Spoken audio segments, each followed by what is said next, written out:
नमस्कार साथियों। आज हम कंप्यूटर के बारे में बिल्कुल बेसिक से शुरुआत करेंगे। बिल्कुल बेसिक से कि कंप्यूटर क्या होता है, इसकी हिस्ट्री के बारे में जानेंगे, इसकी जनरेशन के बारे में, सारी चीज़ हम कंप्यूटर के बारे में जानेंगे। तो शुरू करते हैं हमारा सेशन। कंप्यूटर कंप्यूटर क्या है? एक इलेक्ट्रॉनिक डिवाइस है। इलेक्ट्रॉनिक डिवाइस कंप्यूटर एक electronic device an electronic device that consist of hardware and software. Computer एक इलेक्ट्रॉनिक डिवाइस है जो हार्डवेयर और सॉफ्टवेयर से बना होता है। Hardware component describe the physical, जो हार्डवेयर कंपोनेंट होते हैं ये होते हैं इसके फिजिकल पार्ट्स। जैसे हार्डवेयर में हो गया हमारे पास कीबोर्ड, माउस, मॉनिटर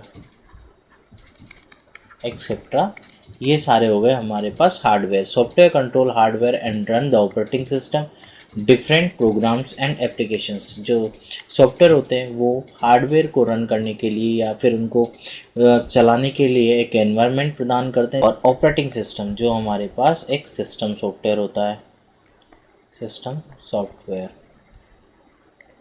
इसके बाद में है a computer system comprise a CPU, memory, input output device and storage device. जो कंप्यूटर होता है उसके अंदर एक CPU होता है जिसे हम बोलते हैं सेंट्रल प्रोसेसिंग यूनिट, जिसके अंदर अर्थमेटिक और लॉजिकल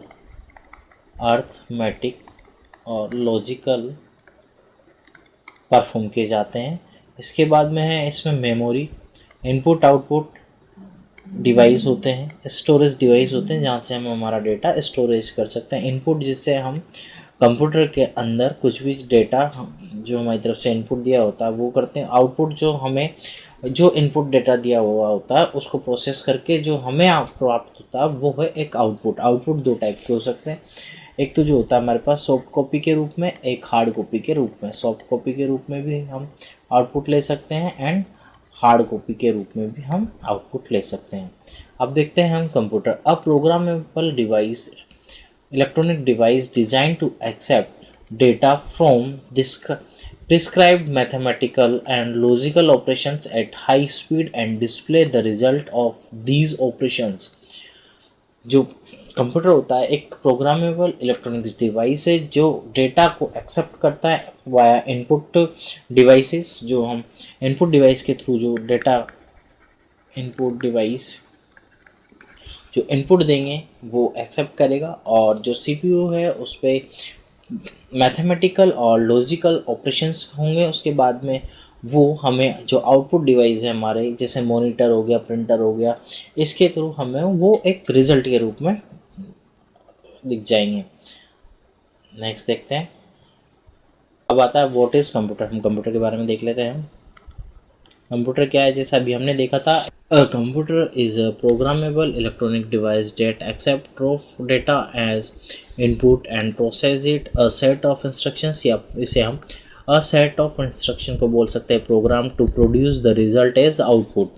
यहाँ पे जो डेटा होता है ये होता है रो फैक्ट्स ऑब्लिक मटेरियल, यानी कि जो डेटा होता है रो फैक्ट्स, इसका कोई मतलब नहीं होता। रो फैक्ट्स जिसे हम बोल सकते हैं एक कच्चा माल मतलब जिसका कोई मतलब नहीं होता। ये यहाँ से हम इनपुट देंगे, इनपुट देने के बाद इसमें प्रोसेस होगा जहाँ से हमें उसके ऊपर अर्थमेटिक लॉजिकल ऑपरेशंस होंगे। उसके बाद में जो हमें मिलेगा वो मिलेगा एज अ इंफॉर्मेशन के रूप में, जिससे हम पता कर सकते हैं कि क्या ये जो हमने जो डेटा इनपुट किया था उसका हमें क्या आउटपुट मिला है। It renders output just after performing mathematical and logical operation and can save the output for future use. It can process numerical as well as non-numerical calculation. The term computer Latin word से मिलकर एक computer जो है compute जो शब्द है उससे बना हुआ है, जिसका मतलब होता है गणना करना, मीन्स टू कैलकुलेट। यानी कि जो एक लैटिन वर्ड है कंप्यूट उससे मिलके बना हुआ है जिसका मतलब होता है गणना करना। अब हम देखते हैं इसमें आगे। इसमें आता है मेमोरी। कंप्यूटर में एक memory enables a computer to store least temporary data and programs. Memory के अंदर हम कंप्यूटर में जो मेमोरी लगी हुई होती है, जो सीपीयू जो एक सिस्टम यूनिट है, इसके अंदर मेमोरी लगी हुई होती है जिसमें हम जो डेटा है उसको स्टोर कर सकते हैं। Mass storage device this allow a computer to permanently retain large amount of data. Common mass storage device include solid state drives यानी कि SSD, road disk drive and tape drives यानी कि hard disk भी हो सकता है हमारा, SSD जो अभी नया चल रहा है वो हो सकता है, और जो मेमोरी होता है ये एक टेम्प्रेरी होता है जिसके अंदर कुछ टाइम के लिए जो हमारा प्रोग्राम में वो स्टोर होता है ताकि वो एग्जीक्यूट हो सके। और जो मास स्टोरेज डिवाइस है इसमें हम जो डेटा है उसको परमानेंटली सेव कर सकते हैं इन फ्यूचर के लिए। इनपुट डिवाइस जैसे usually keyboard, mouse. The input device is the conduct through which data and instructions enter a computer. Input device होता है जैसे कीबोर्ड हो गया, माउस हो गया, जिसके द्वारा हम कंप्यूटर में कोई सा भी एक इंस्ट्रक्शन डेटा को फीड कर रहे हैं यानी कि डेटा को उसमें एंटर कर रहे हैं, उसके लिए यूज आता है। देखते हैं next output device. Output device is a display screen, printer, or, other device that lets you see what the computer has accomplished। जो हम जो इनपुट डेटा या डेटा जो हमने कंप्यूटर में फीड किया है उस पर जो प्रोसेस हुई है, प्रोसेस होने के बाद में हमें क्या रिजल्ट उसका मिलता है, तो जो रिजल्ट डिस्प्ले होता है या तो वो हमारा होता है कंप्यूटर स्क्रीन जो CRT LED ये हो सकते हैं, एक प्रिंटर हो सकता है, या फिर कोई भी एक अदर डिवाइस हो सकता है। Central processing unit CPU, the heart of computer. CPU को हम हार्ट ऑफ कंप्यूटर बोल सकते हैं। This is the component that actually execute instructions. ये जो पार्ट होता है इसी के अंदर इंस्ट्रक्शन को एग्जीक्यूट किया जाता है। Motherboard, this component allow all the other components to communicate with one another. जो मदरबोर्ड होता है इसी के ऊपर, जैसे सीपीयू है हमारे पास, सीपीयू भी मदरबोर्ड के ऊपर, रैम, सारी चीज़ें, और जो हमारे पास जो मेमोरी होती है वो सारी चीज़ें ही हम मदरबोर्ड से कनेक्ट करके रखते हैं। मदरबोर्ड एक पीसीबी फॉर्मेट में होता है जिसके अंदर सारे ही जो कंपोनेंट्स है वो लगे हुए होते हैं ताकि वो एक दूसरे से कम्युनिकेट कर सके। अब हम इसके बारे में थोड़ा और देख लेते हैं कि जो इसकी फंक्शनलिटी है, फंक्शनलिटीज ऑफ अ कंप्यूटर। अब हम यहाँ पे कंप्यूटर की फंक्शनलिटी देख लेते हैं थोड़ा सा कि कंप्यूटर को जैसे फंक्शनलिटी होती है इनपुट, इसके बाद में होता है प्रोसेस, देन होता है आउटपुट। ये फंक्शनलिटी होती है। यहाँ से हम इनपुट डिवाइस के द्वारा यहाँ पे हम इनपुट एंटर करते हैं। यहाँ से सीपीयू वाला जो पार्ट है वो रहता है, तो यहाँ पे पूरा प्रोसेस होता है। उसके बाद में यहाँ पे हमें जो इन्फॉर्मेशन है हमारी या फिर जो हमारा रिजल्ट है वो डिस्प्ले होता है। ये होता है हमारे पास आउटपुट डिवाइस के रूप में, आउटपुट डिवाइस से। ये एक कंप्यूटर की फंक्शनलिटी होती है, इनपुट, प्रोसेस, आउटपुट। ये पूरा एक computer take data as input, store the data instruction memory, process the data and convert into the useful information, then generate the output। अब इसके हम कंप्यूटर के थोड़े एडवांटेज के बारे में देख लेते हैं कि कंप्यूटर के क्या क्या एडवांटेज है। सबसे पहले होता है हमारे पास इसकी high speed. Computer is a very fast device, very fast device.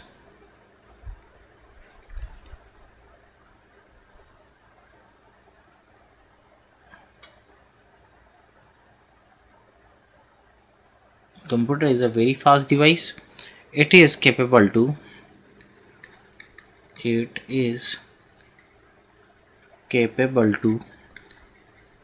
performing calculation of very large amount of data of data. Then पहला तो हो गया हमारे पास हाई स्पीड। नेक्स्ट सेकंड आता है एक्यूरेसी। एक्यूरेसी में होता है कि जो भी कंप्यूटर को हम जो हमारी तरफ से जो डेटा दिया हुआ होता है, कैलकुलेशन जो भी दी हुई होती है, तो जो कंप्यूटर की तरफ जो कैलकुलेशन होती है वो 100% एरर फ्री होती है। जो कैलकुलेशन होती है कंप्यूटर की 100% एरर फ्री होती है। अगर हमारे द्वारा कोई डेटा गलत दिया गया है लेकिन फिर भी कंप्यूटर की जो कैलकुलेशन है वो तो 100% सही होगी, लेकिन अगर हमारे द्वारा डेटा गलत दिया हुआ है तो उसका आंसर भी गलत आएगा। तो इसमें जो मिस्टेक है वो हमारी तरफ से ही दी हुई होगी। In addition to be very fast, computer are very accurate, computer perform all jobs with 100% accuracy provided the input is correct. अगर हमने इनपुट करेक्ट दिया हुआ है तो आउटपुट भी हमें जो चाहिए करेक्ट वो ही मिलेगा। अगर हमारे द्वारा जो इनपुट है वो गलत दिया हुआ है तो उसका आउटपुट भी हमें गलत ही मिलेगा। अब देखते हैं हम इसके बाद में एक थर्ड नंबर पे आता है हमारे पास स्टोरेज कैपेबिलिटी। इसके अंदर एक मेमोरी यूज में होती है जिसके द्वारा हम हमारा जो भी इंफॉर्मेशन या जो वर्क है उसको हम फ्यूचर के लिए स्टोर कर सकते हैं। Large amount of data store कर सकते हैं, large amount of data store कर सकते हैं, और कोई भी इमेज या टेक्स्ट वीडियोस सब जो भी है वो हम इसमें स्टोर कर सकते हैं। नेक्स्ट देखते हैं फोर्थ नंबर पे डिलीजेंस। ये एक ह्यूमन की तरह ही यूज होता है। Computer is free from monotony, tiredness and lack of concentration. Lack of concentration,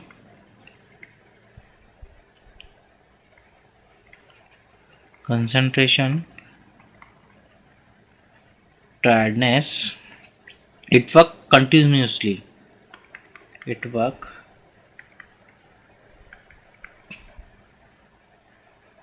continuously without any error, without any error। यानी कि कंप्यूटर को न थकान होती है और न ही इसका कोई कंसंट्रेशन की कमी होती है और ये कंटिन्यूसली बिना एरर के काम करता रहता है। इसके बाद में आता है फिफ्थ नंबर पे वर्सेटिलिटी।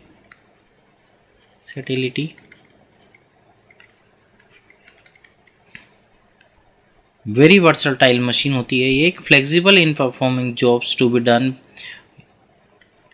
वेरी फ्लेक्सिबल मशीन होती है to in performing the job to be done. इसके बाद में आता है सिक्स्थ नंबर पे reliability. Very reliable machine,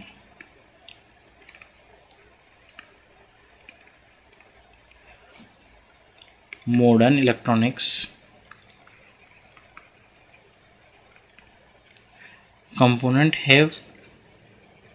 components have long lives and maintain easy। इसको मेंटेन करना भी एक जो इसका मेंटेनेंस होता है very easy.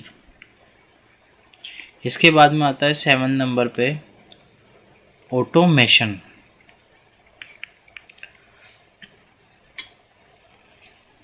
Perform a given task automatically once the computer receive.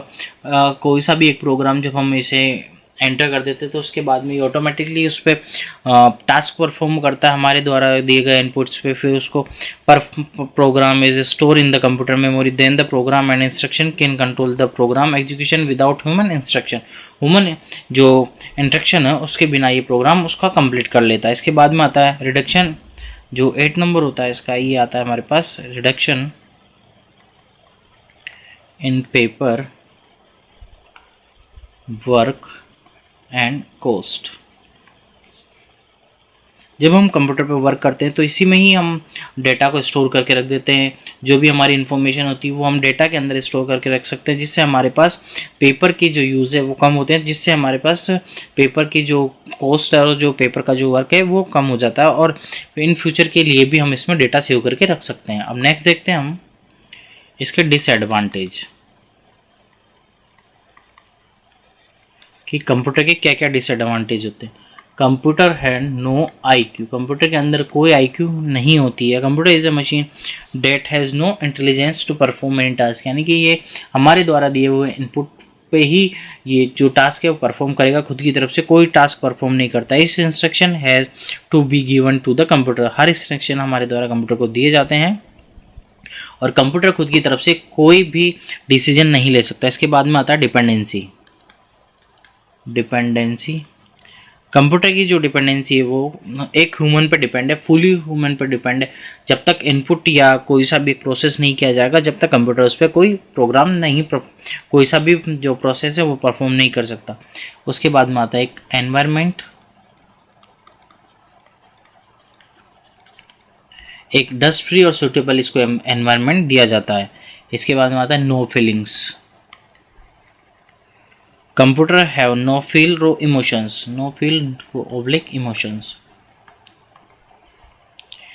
It can not make judgement feeling test, मतलब इसको किसी भी तरीके का कोई जजमेंट नहीं होता, कि ना फील होता, ना इमोशंस होता, ना किसी तरीके का टेस्ट, ना एक्सपीरियंस, ना कोई इसके बारे में कोई नॉलेज। और इसके जो यूजेज है, हम जो यूजेज है इसके ये देख लेते हैं। बिजनेस,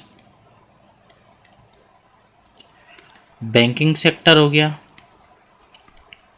बैंकिंग सेक्टर बाद में एक insurance, insurance sector, education sector,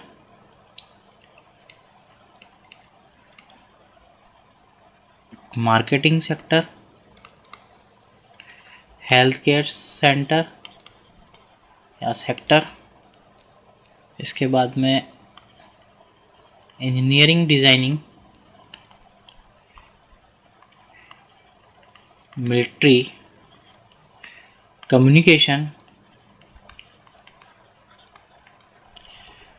इसके बाद में और भी एक्सेट्रा चीज़ों के लिए इसका एक योगदान है। अब हम देखते हैं जो हिस्ट्री है कंप्यूटर की, उसके बारे में देख लेते हैं थोड़ा सा, कि कंप्यूटर की जो लास्ट हिस्ट्री है वो क्या है। देखते हैं हम सबसे पहले हिस्ट्री ऑफ कंप्यूटर्स। जो सबसे पहले आया था हमारे पास, एक आया था अबेकस, जो आज से 4000 साल पहले के चीन की एक देन है, जिसमें जोड़ और भाग, गुणा, जोड़ और भाग किया जाता था। इसमें जो अबेकस है, अबेकस ये यहाँ पे एक पिक लगा हुआ है, ये अबेकस इस तरीके का होता था। इसमें जो बॉल्स है, ये जो बॉल्स है इसको यूज़ में लिया जाता था। जो इसमें रूल्स है, ये एक उड़न के बने हुए होते थे, एक रेक्स जिसके अंदर मेटल रोड लगी हुई थी, और जो बीट्स है वो माउंटेड ऑन देम, जो माउंटेन है वो उस रोड्स पे लगे होते थे, उसके हिसाब से इसमें गणना की जाती थी। The history of computer begins with the birth of abacus is believed to be the first computer, और जो अबेकस है इसे फर्स्ट कंप्यूटर भी कहा जाता है। It is said that Chinese invented abacus around 4000 years ago. It was a wood rake which has metal roots. ये जो बाहर का कवर है ये वुड रेक है, इसके अंदर जो ये लगे हुए हैं ये सारे ही जो रोड्स है ये मेटल की रोड्स है, और इसके अंदर ये बीट्स लगे हुए हैं जो माउंटेड के हैं। The beads were moved by the abacus operator according to some rules to perform arithmetic calculation. Abacus is still used in some countries like China, Russia and Japan. Next देखते हैं, next आता है Napier bones. Napier bones, it was a manually operated calculated machine which was invented by John Napier. 1550 से 1617 के बीच में John Napier के द्वारा एक मशीन दी गई थी, जिसे कैलकुलेटिंग डिवाइस दी गई थी, जिसे हम नेपियर बोन्स मशीन बोलते हैं। In this calculating tools he use 9 different Ivory strips bones made with numbers to multiply and divide. इसके अंदर हमारा मल्टीप्लाई और डिवाइड का भी सिस्टम था। So the tools become known as Napier bones. It was also the first machine to use the decimal point. जो पहली machine थी जिसके अंदर डेसिमल पॉइंट्स यूज़ में किया गया। इसके अंदर हमें याद रखना है कि नेपियर जो बोन्स है ये जॉन नेपियर द्वारा 1550 से 1617 के मध्य लाया गया एक कैलकुलेटिंग डिवाइस था, फुली जो मैनुअली ऑपरेटेड कैलकुलेटिंग डिवाइस था जो, और इसे हम फर्स्ट मशीन भी बोल सकते हैं जिसमें डेसिमल पॉइंट यूज में आया था। नेक्स्ट देखते हैं हम पास्कलाइन। पास्कलाइन जिसे पास्कल द्वारा दिया गया था, बैच पास्कल द्वारा। Pascaline is also known as arithmetic machine and adding machine. इसके द्वारा अर्थमेटिक और एड जो वर्क थे वो किए जाते थे, और ये जो इन्वेंट हुआ था इसका 1642 and 1644 by a French mathematicians philosopher Blaise Pascal. Blaise Pascal के द्वारा 1642 से 1644 के बीच में जो एक मशीन बनाई गई जिसे पास्कलाइन मशीन कहा गया। It is believe date it was the first mechanical and automatic calculator. ये जो था फर्स्ट मैकेनिकल एंड ऑटोमेटिक जो कैलकुलेटर था उसे कहा गया है Pascaline. Pascal invented this machine to help his father, a tax accountant. It could only perform addition and subtractions.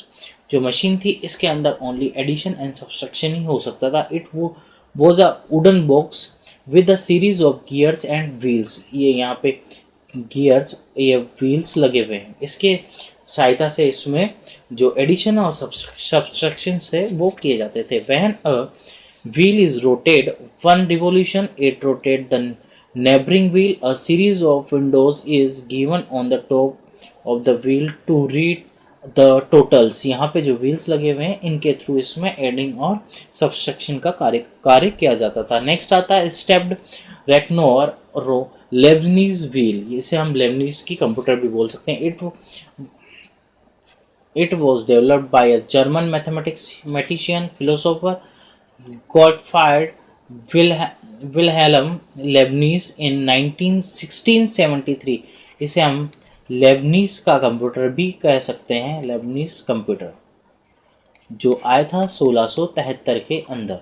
He improved Pascal inventions to develop this machine. It was a digital mechanical calculator which was called the stepped reckoner, and instead of gear it was made of flute drums. ये इसकी जो आकार था एक flute drum के जैसा था जिसमें, और इसने जो पास्कल ने जो बनाया था पास्कलाइन उसको इन्वेंट करके उसको इम्प्रूव करके बनाया गया था।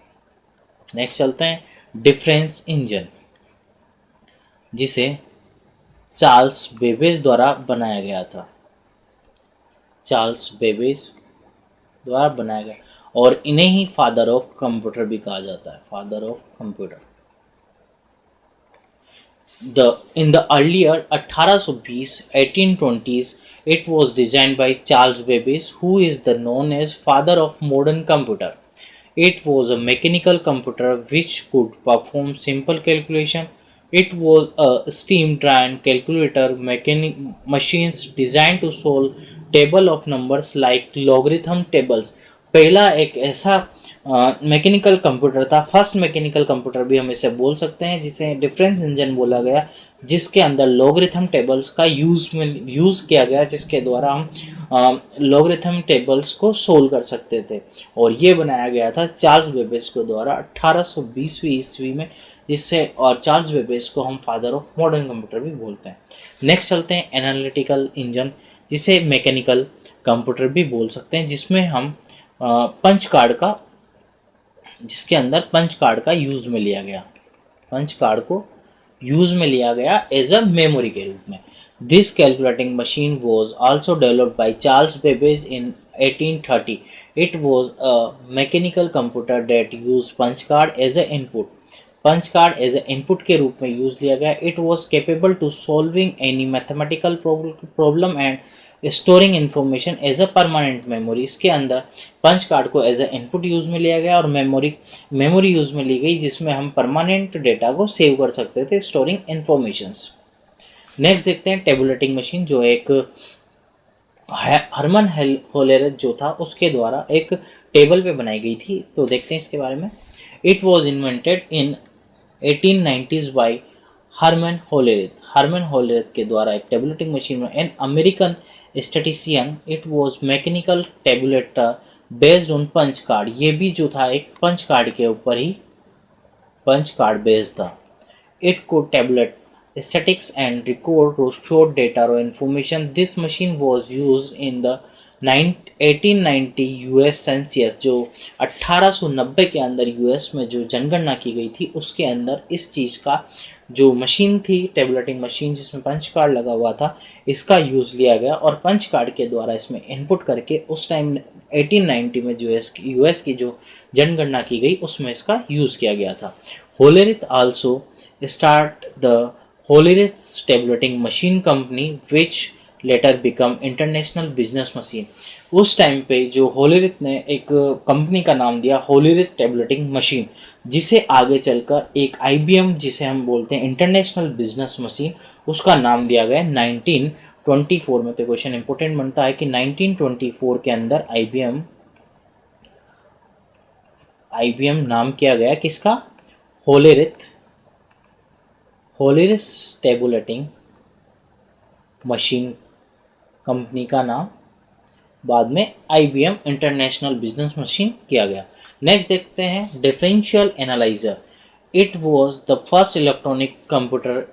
ये एक पहला इलेक्ट्रॉनिक कंप्यूटर था जो इंट्रोड्यूस हुआ यूनाइटेड स्टेट में 1930 के अंदर।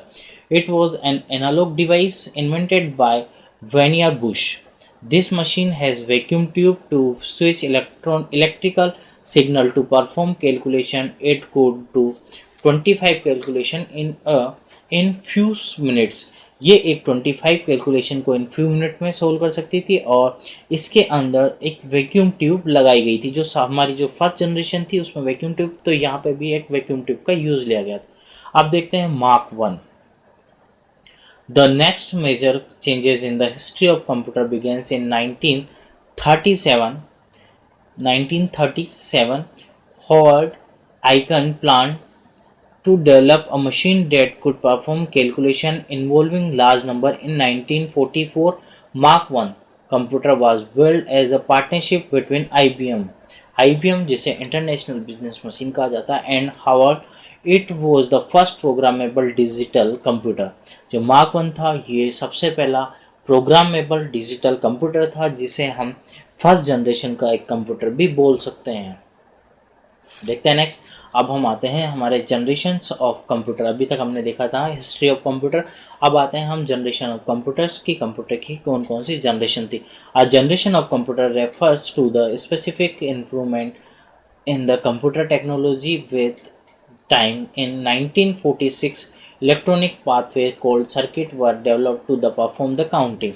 It replaced the gear and other mechanical parts used for counting in the previous computing machine. देखते हैं हम 5 जनरेशन थी टोटल। अभी तक हमारी 5 जनरेशन है। फर्स्ट जनरेशन 1946 से 1959 तक के बीच में रही है हमारी।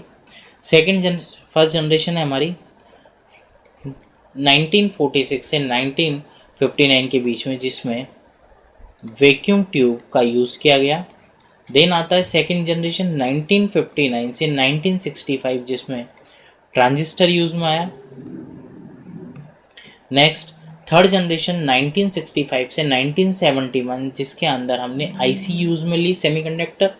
नेक्स्ट जनरेशन थी हमारी फोर्थ जनरेशन 1971 से 1980 जिसमें हमने VLSI यूज में लिया।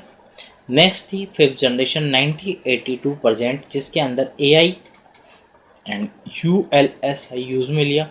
फर्स्ट जनरेशन में कंप्यूटर काफ़ी बड़े और हीट देते थे, लगभग एक रूम के बराबर कंप्यूटर हुआ करते थे। उसके सेकंड जनरेशन में उससे कुछ छोटे हुए, थर्ड जनरेशन में वह और छोटे, फोर्थ जनरेशन में छोटे, और जो फिफ्थ जनरेशन है इसमें इतने छोटे हो चुके हैं जिसे हम आसानी से उसको कैरी करके एक स्थान से दूसरे स्थान पर ले जा सकते हैं। नेक्स्ट देखते हैं, हम एक टेबल देख लेते हैं हमारी जो जनरेशन है उसके लिए। तो ऊपर यहाँ पे लिखा हुआ है generation, first generation, second generation, third generation, fourth generation, fifth generation. यहाँ पे लिखा हुआ है मेजर इन्वेंशन, मेन मेमोरी कौन सी थी, एक्सटर्नल स्टोरेज उस टाइम कौन सा था, input output device, language, operating system और साइज के बारे में। सबसे पहली जो जनरेशन थी फर्स्ट जनरेशन जिसमें वैक्यूम ट्यूब यूज में ली गई, और मेन मेमोरी के रूप में वहाँ पे हमारे पास मैग्नेटिक ड्रम, और एक्सटर्नल जो स्टोरेज था उसके लिए पंच कार्ड यूज में लिया गया, इनपुट आउटपुट के लिए पंच कार्ड और पेपर यूज में लिया गया, और यहाँ पे लो लेवल मशीन लैंग्वेज था, ऑपरेटिंग सिस्टम कोई सा भी नहीं था यहाँ पे। Human operators to set switch, human operator के द्वारा यहाँ पे स्विच किया जा सकता था। मेन फ्रेम फॉर एग्जांपल इनलेक, EDVAC, UNIVAC, ENIAC, ENIAC, EDVAC और यूनिवेक काम में लिया गया। सेकंड जनरेशन पे आते हैं। तो यहाँ पे सेकंड जनरेशन में वैक्यूम ट्यूब को हटा करके यहाँ पे ट्रांजिस्टर यूज में लिया गया मेन कंपोनेंट के रूप में। रैम और रोम दोनों यूज में लिया गया मैग्नेटिक ड्रम के जगह, और जो पंच कार्ड यूज में लिया गया था उसकी जगह मैग्नेटिक टैप्स और मैग्नेटिक डिस्क यूज में ली गई। मैग्नेटिक टैप और punch card paper for output, यहाँ पे जो इनपुट और पेपर तो आउटपुट के लिए यूज में लिया गया, और जो इनपुट था उसके लिए मैग्नेटिक टैप और पंच कार्ड यूज में लिया गया। इसके लिए यहाँ पे जो सेकंड जनरेशन थी उसमें असेंबली लैंग्वेज का यूज लिया गया, some high level language for example जैसे बेसिक, कोबोल और फोर्टन जैसी लैंग्वेज यहाँ पे यूज ली गई। ह्यूमन हैंडल्स पंच कार्ड और mainframe for example IBM 1401, NCR 300 और IBM 600, इस तरीके की जो सीरीज थी वो यूज में ली गई। नेक्स्ट है यहाँ पे भी फर्स्ट में भी मेन फ्रेम था, सेकंड में मेन फ्रेम था। थर्ड जनरेशन जिसमें हमें IC यूज में ली गई, integrated circuit as basic electronic component, PROM और DRAM यहाँ पे यूज में ली गई। और फ्लोपी डिस्क इम्प्रूव करके यहाँ पे फ्लोपी डिस्क यूज में, keyboard for input and monitor for the output. यहाँ पे इनपुट के लिए तो हमने कीबोर्ड यूज में लिया गया और आउटपुट के लिए मॉनिटर डिवाइस यूज में लिया गया। और यहाँ पे मोर हाई लेवल लैंग्वेज का यूज़ किया गया। कंप्लीट ऑपरेटिंग सिस्टम वर इंट्रोड्यूस, ये जो जनरेशन थी इस जनरेशन के अंदर जो ऑपरेटिंग सिस्टम था उसका पूरी तरीके से एक इंट्रोडक्शन हो चुका था। यहाँ पे मिनी कंप्यूटर बनाए गए for IBM system 360, ICS 360, Honeywell 316, ये आकी जो मिनी कंप्यूटर थी उनकी सीरीज थी। इसके बाद में आते हैं हम फोर्थ जनरेशन पे। इसमें LSICS या VLSICS यानी कि very large scale integrated circuit use में लिया गया। EPROM और SRAM यूज में लिया गया। फ्लोपी डिस्क, हार्ड डिस्क यहाँ पर एक्सटर्नल स्टोरेज के रूप में, monitor for the output, language and application software, यहाँ पे MS-DOS यूज में आ चुका था। जो ऑपरेटिंग सिस्टम था उसके रूप में MS-DOS यूज में लिया गया। और माइक्रो कंप्यूटर जो सीरीज थी IBM PC, एप्पल और मैसेंटोस यूज में लिया गया। अब 1981 से जो अभी तक की जो जनरेशन, अभी तक का जो टाइम है उस पर यूज में ली गई है फिफ्थ जनरेशन, जिसमें ultra large scale integrated circuit ULSI use में लिया गया। EPROM, EEPROM और SIMM और DIMM यूज में लिया। Modified magnetic and optical disk, इसमें ऑप्टिकल चीज़ें यूज में डिस्क यूज में ली गई। Keyboard, pointing device, scanner as input and output for the main memory, इसमें artificial intelligence AI expert system के रूप में जो यूज में लिया गया। और ग्राफिकल बेस इसके पहले जो थे वो सब अभी तक जो भी जनरेशन थी वो सारी की सारी हमारे पास एक कोडेड यूज इंटरफेरेंस था, लेकिन अब जो आई वो सारी की CUI था, यानी कि कोडेड यूज़र इंटरफेस। और अब जो आया वो आया हमारे पास GUI यानी कि ग्राफिकल यूज़र इंटरफेस जो आया based example of 95 and Windows NT। Very small in size, laptop, notebook, digital diary, palm top and pocket PC, मतलब इनको आसानी से हम कहीं भी कैरी कर सकते हैं। नेक्स्ट देखते हैं जनरेशन ऑफ कंप्यूटर। हम इसका पीरियड देख लेते हैं और उसमें हमने कौन कौन से डिवाइसेस यूज में लिए ये हम एक शॉर्ट तरीके से देख लेते हैं। फर्स्ट जनरेशन था 1946 से 1959, वैक्यूम ट्यूब्स यूज में ली। सेकेंड जनरेशन 1959 से 1965 ट्रांजिस्टर बेस्ड था। थर्ड जनरेशन 1965 से 1971 ये इंटीग्रेटेड सर्किट बेस्ड था, ICs based semiconductor. Fourth generation में 1971 से 1980 के बीच में माइक्रो प्रोसेसर बेस्ड यानी कि VLSI। फिफ्थ जनरेशन 1980 से प्रेजेंट के बीच में आर्टिफिशियल इंटेलिजेंस ULSI का यूज में लिया और AI बेस्ड है। अब हम शुरू करते हैं हमारा जो जनरेशन्स है उनको। तो सबसे पहले देखते हैं हम जो हमारा यहाँ पे first generation computer.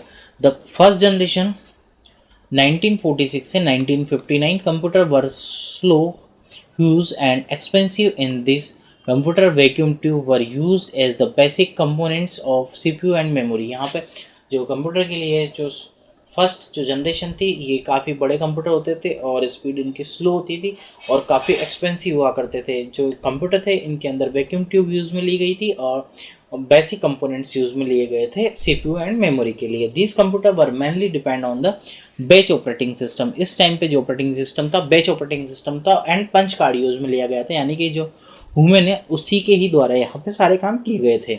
Some of the popular first generation components, ये यहाँ पे वैक्यूम ट्यूब के एग्जांपल है। ये वाली चीज़ यहाँ पे जो वैक्यूम ट्यूब है ये फर्स्ट जनरेशन में यूज ली गई थी। देखते हैं ENIAC electronic numerical integrator and computer, EDVEC electronic discrete variable automatic computer, UNIVAC universal automatic computer, IBM 701 और IBM 650, IBM की इंटरनेशनल बिजनेस मशीन। नेक्स्ट देखते हैं इसकी करैक्टरिस्टिक्स और कंपोनेंट्स। मेन इलेक्ट्रॉनिक्स कंपोनेंट था वैक्यूम ट्यूब, प्रोग्रामेबल डिवाइस था machine, programming language थी इसमें मशीन लैंग्वेज, मेन मेमोरी थी मैग्नेटिक टेप और मैग्नेटिक ड्रम्स, इनपुट और आउटपुट डिवाइस था पेपर टेप और पंच कार्ड, स्पीड और साइज थी वेरी स्लो, तो साइज थी वेरी स्लो तो इसकी स्पीड थी, और वेरी लार्ज साइज में थी often taking up an entire room, यानी कि एक जो रूम है उसके बराबर की इसकी साइज थी। Example of the first generation IBM 650, IBM 701, ENIAC, UNIVAC 1 और एक्सेट्रा। और इसमें जो लैंग्वेज यूज में आई थी वो हम ले सकते हैं यहाँ पे यहाँ पे देख सकते हैं। ऑपरेटिंग सिस्टम जो था वो था batch operating system, batch OS। Next देखते हैं ENIAC electronic numerical integrator and computer build by J. Presper Escott and John V. Mauchly was a general purpose computer. It has been and large and contained 18,000 vacuum tube. जो ENIAC जो बनाई गई थी वो एक कमरे के बराबर थी और उसके अंदर लगभग काफ़ी लार्ज थी और 18,000 वैक्यूम ट्यूब्स उसमें यूज में ली गई थी। इसे जो वी मोचले और J. Presper Escott के द्वारा बनाई गई थी। अब बात करते हैं EDVEC के बारे में। Electronic discrete variable automatic computer was designed by von Neumann के द्वारा EDVEC बनाया गया था। It could store data also as instructions and thus the speed was enhanced. अब बात करते हैं UNIVAC की। Universal automatic computer was developed in 1952 by एस्कॉट एंड मोचले। अब बात करते हैं हम सेकंड जनरेशन के बारे में जिसके अंदर ट्रांजिस्टर यूज में आया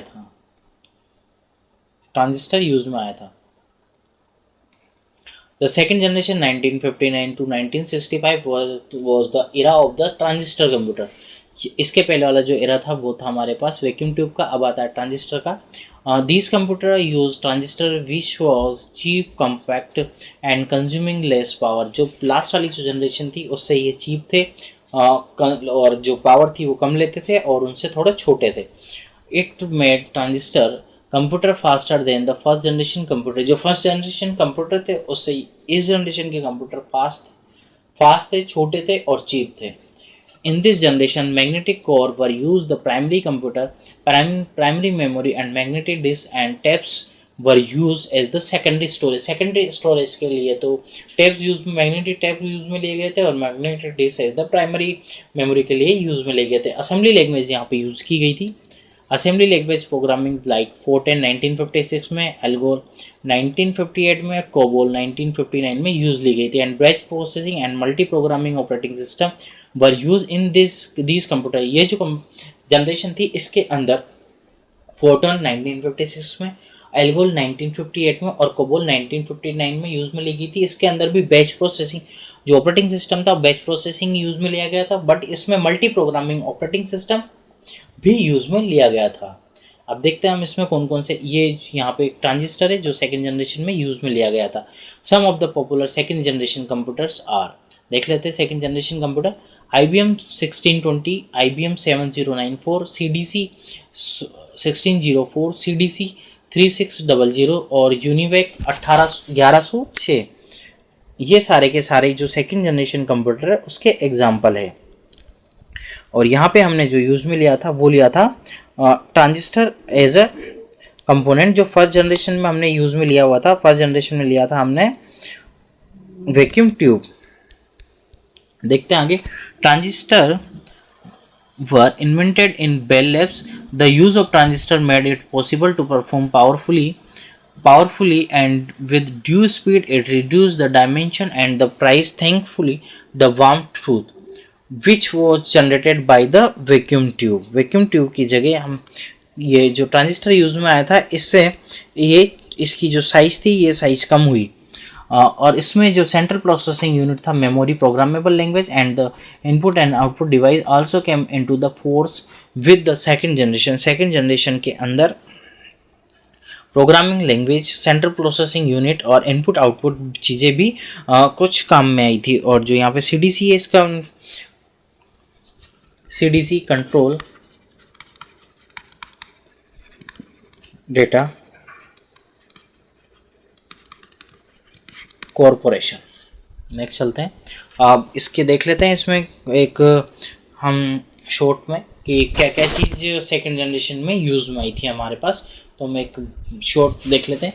मेन जो इलेक्ट्रॉनिक कंपोनेंट था वो था transistor, programming language, machine language and assembly language, memory, magnetic core and magnetic tape disk use में आई थी। इनपुट के लिए मैग्नेटिक टेप और पंच का power and size smaller in size, had low power consumptions and generation less heat in comparison with the first generation computer। जो first generation computer था उससे यहाँ पर जो पावर कंजम्पशन था वो लेस था, और साइज और जो उसकी साइज थी वो भी लेस थी, और जो उसकी स्पीड थी वो उससे ज़्यादा। Example of the second generation PDP 8, IBM 1400 series, IBM 7090 and 7094, यूनिवेब 1107, CDC 3600 etcetera. बात करते हैं हम थर्ड जनरेशन की जो 1965 से 1971 के बीच में थी। इसके अंदर IC का यूज लिया गया। जो फर्स्ट जनरेशन थी हमारी उसमें वैक्यूम ट्यूब, सेकंड जनरेशन थी उसमें ट्रांजिस्टर, और जो थर्ड जनरेशन आई हमने उसमें ICs का यूज में लिया, जिसे बोलते हैं integrated circuit. Instead of transistor, a single IC can pack huge number of transistors which increase the power of a computer and reduce the cost. The computer also become more reliable, efficient and smaller in size। जैसे ही हमने IC का use में लिया तो IC जो होती है काफ़ी सारे ट्रांजिस्टर से मिलके बनी हुई होती है, तो इससे वो साइज, उनकी जो साइज़ है वो रिड्यूस हो गई और जो कॉस्ट है वो भी रिड्यूस हो गई, लेकिन उनकी जो स्पीड थी वो इंक्रीज हो गई। इससे जो कंप्यूटर थे वो मोर रिलायबल हो गए, एफिशिएंट हो गए और साइज में स्मॉलर हो गए।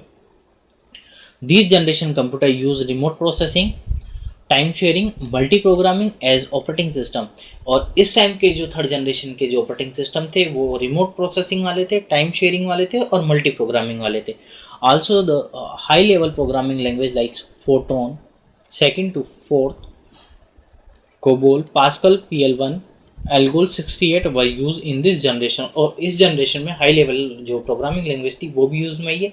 Programming was now wiped out higher level language like basic, beginner, all program, all purpose, symbolic instructions code, mini computer find their shape during this era। और जो थर्ड जनरेशन थी इसके अंदर मिनी कंप्यूटर का जो shape था वो आया। इसके अंदर जो जो कंप्यूटर यूज में आए थे अब हम वो देख लेते हैं कि किस कौन कौन से इसमें पॉपुलर जो कंप्यूटर थे वो थे।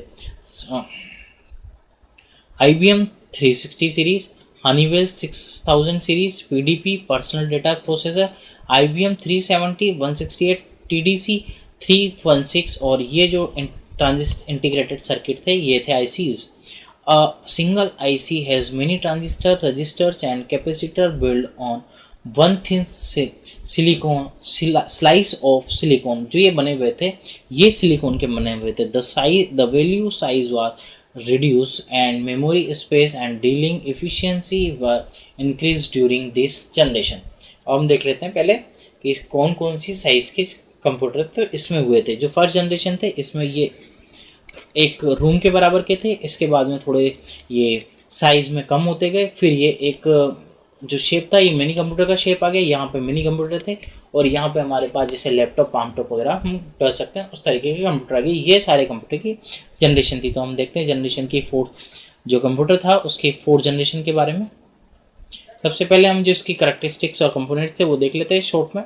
Main electronic component IC integrated circuit, programming language high level language थी, मेमोरी लार्ज मैग्नेटिक कोर और मैग्नेटिक टैप डिस्क थी। इनपुट आउटपुट डिवाइस के रूप में मैग्नेटिक टैप, मॉनिटर, कीबोर्ड्स और प्रिंटर यूज में लिए गए। Example of the third generation IBM 360, IBM 370, PDP 11, NCR 395, B6500, UNIVAC 1100। अब देखते हैं हम हमारे फोर्थ जनरेशन के बारे में, जो 1971 टू 1980 के बीच में लाई करती थी, और इसके अंदर हमने VLSI जो वेरी लार्ज स्केल इंटीग्रेटेड जो सर्किट था वो यूज में लिया गया। और chip contain millions of transistor, जो VLSI थी इसके अंदर million of transistor and other circuits element. This chip made this generation computer more compact, powerful, fast and affordable. This generation computer used real time, time sharing and distributed operating system. ये जो generation थी इसके अंदर computer की जो size थी काफ़ी छोटी हो चुकी थी और अफोर्डेबल थी, फास्ट थी, कॉम्पैक्ट था और पावरफुल था, और इसके अंदर एक रियल टाइम, टाइम शेयरिंग और डिस्ट्रीब्यूटेड ऑपरेटिंग सिस्टम यूज़ में आया था, जिससे आप एक रियल टाइम वर्क कर सकते हो और टाइम शेयरिंग के साथ में। टेक्नोलॉजीज थी इसके अंदर multi processing, multi programming, time sharing, operating speed and virtual memory made it more user friendly and customary device. जो वर्चुअल मेमोरी था उससे ये यूज़र फ्रेंडली हो गया था, और साथ में इसमें एक जो काफ़ी मल्टी प्रोग्राम थे, जो प्रोग्राम थे काफ़ी सारे उनको एक साथ कर सकते थे, यानी मल्टी प्रोग्रामिंग और मल्टी प्रोसेसिंग, बहुत सारे प्रोसेस एक ही साथ में कर सकते थे। इसके बाद में the programming language C, C++, DBase also used in this generation। यहाँ पे C और C++ यूज में आई थी। नेक्स्ट देखते हैं हम कौन कौन से इसमें कंप्यूटर की जो जनरेशन थी या जो कंप्यूटर की जो सीरीज थी वो आई थी। तो सबसे पहले देखते हैं some of the popular fourth generation computers are DC10 star 1000, PDP 11, Cray 1 जो सुपर कंप्यूटर था।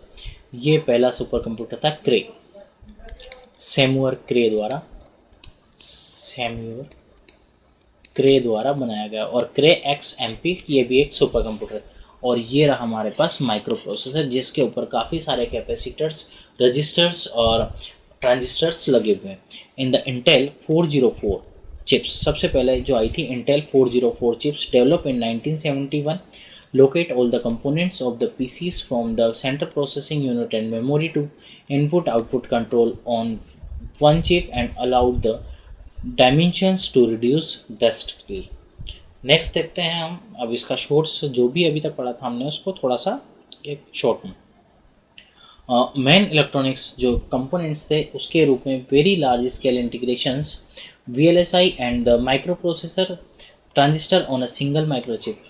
जो सारा जो माइक्रोचिप था, जो ट्रांजिस्टर वगैरह थे, वो सारे के सारे एक माइक्रो प्रोसेसर के अंदर आ गए, जिससे VLSI यानी कि हम एक माइक्रो प्रोसेसर भी बोल सकते हैं, उसके अंदर सारा एक सिंगल चिप के अंदर आ चुका था। Memory semiconductor memory such as RAM और रोम यूज़ में ली गई। इनपुट आउटपुट डिवाइस के रूप में pointing device, optical scanning, keyboard, monitor, printer etcetera use में लिया गया। RAM random access memory, ROM read only memory.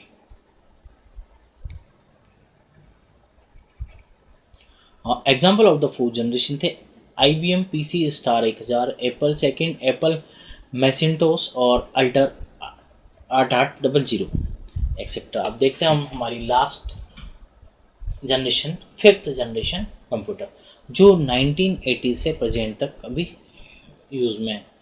The VLSI technology was replaced with ULSI ultra large scale integrations circuit। ULSI use में आया VLSI की जगह, और इसके अंदर हम एक जो AI है आर्टिफिशियल इंटेलिजेंस उसको भी यूज़ में ले जा रहे हैं। It made possible the productions of micro processor chip with the 10 millions. जो VLSI थी उसके अंदर हमारे पास मिलियंस ऑफ द कंपोनेंट्स थे, लेकिन इसके अंदर 10 मिलियन इलेक्ट्रॉनिक कंपोनेंट्स एक जो सर्किट था उसके ऊपर है। This generation computer use parallel processing hardware and AI, यानी कि आर्टिफिशियल इंटेलिजेंस का भी इस जो जनरेशन है फिफ्थ इसमें यूज में आने लगा। The programming language use in the generation C++, Java, net etcetera.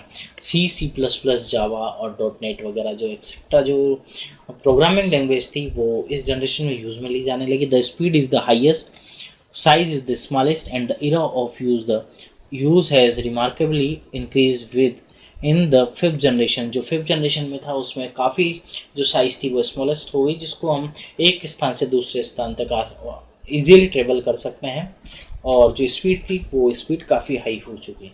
और जो इसमें जो हमने कंप्यूटर यूज़ में लिए गए थे या फिर जो इसकी सीरीज़ यूज़ में ली गई थी वो हम देख लेते हैं।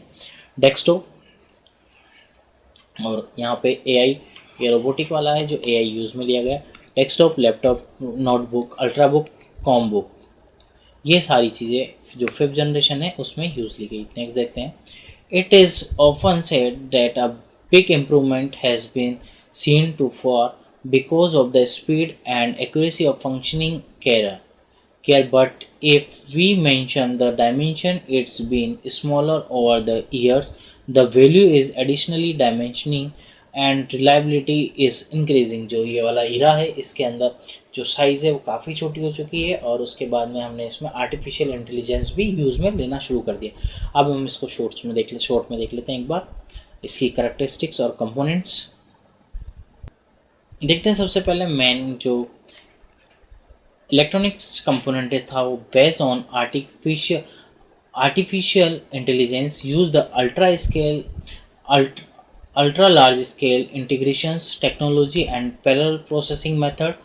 ULSI has million of transistor on a single microchip. यहाँ पर 10 million of transistors on a single microchip and the parallel processing methods and 2 or more microprocessors to run tasks simultaneously। Understand natural language, human language, यानी कि जो human language है वो इससे interaction हो रहा है। साइज़ थी portable and small in size, यानी कि पोर्टेबल यानी कि एक स्थान से दूसरे स्थान से आप इसको आराम से ट्रेवल कर सकते हैं। इनपुट आउटपुट डिवाइस के रूप में trackpad, touchpad, touch screen, pen, speech input, recognize voice, speech, light scanner, printer, keyboard, monitor, mouse, digitizer etcetera use में ली जा रही है। जो ये वाला जो ईरा है इसके अंदर जो इनपुट और आउटपुट के लिए है, इनपुट के लिए जैसे टच पैड हो गया, टच स्क्रीन हो गया, पेन, लाइट पेन हो गया, स्पीच रिकॉग्नाइजेशन हो गया, लाइट स्कैनर हो गया। इसके बाद में जो आउटपुट डिवाइस के रूप में प्रिंटर, मॉनिटर एक्सेट्रा चीज़ें यूज़ में ली जा रही है। Example of the fifth generation है हमारे पास desktop, laptop, tablet, smartphones etcetera. तो ये अभी तक हमने सारी जो फिफ्थ जनरेशन पढ़ ली। इसके पहले हमने हिस्ट्री पढ़ ली कंप्यूटर की, और उसके पहले हमने कंप्यूटर के बारे में कुछ बेसिक नॉलेज ली थी। नेक्स्ट जो हमारा वीडियो आएगा उसके अंदर हम कंप्यूटर के पार्ट्स ऑफ कंप्यूटर, जिसमें हम साइज़ के आधार पर और कंप्यूटर्स देखेंगे। तो ये सेशन हमारा यहीं पर हम समाप्त करते हैं। कैसा लगा कमेंट करके ज़रूर बताएं, और हमारा चैनल सब्सक्राइब करें। धन्यवाद।